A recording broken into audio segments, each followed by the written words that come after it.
We really didn't know in Colombia back in the days that there was such a thing as a Maccabi.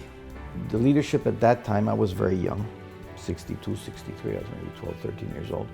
At that time said, you know what, why don't we try to get these kids together once a year, and let's call it the Maccabi Games, the Colombian Maccabi Games.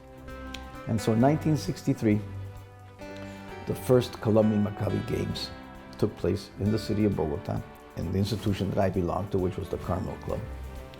And I started participating in those games as a sportsman. In 1973, I got married, and we've been doing this game by then 10 years in a row in Colombia, from 63 to 73. I had already been in an important leadership capacity in Colombia, organizing these local games. I was in my honeymoon in Israel.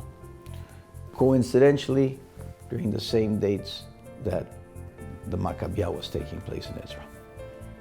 The fact that during my honeymoon, my wife and I went to the opening ceremony of the Maccabiah was a life-changing experience. It was such an emotional event. It was such an exciting thing that I told my wife, you know, when I get back to Colombia, I have to transmit what I felt over there, because I think we're totally isolated from what's going on, that we have to somehow get a little more involved.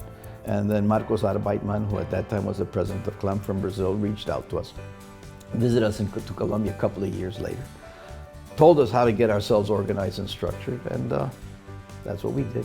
And then we organized Maccabi Colombia. As time went on, CLAM decided that it would be appropriate to nominate me to run for president of the movement because of my expertise and the fact that I was so involved both locally and internationally, and I had a very good view of how the different countries tick. Maccabi is an organization that we estimate has about 500,000 members worldwide. It is one of the largest Jewish organizations, if not the largest Jewish organization that exists. And we've been able, through this Maccabi network, put so many people together, get to know them, that they make lifetime friendships that continue years and years and years. It really globalizes the Jewish world through the kids, through sports, through dance, through culture.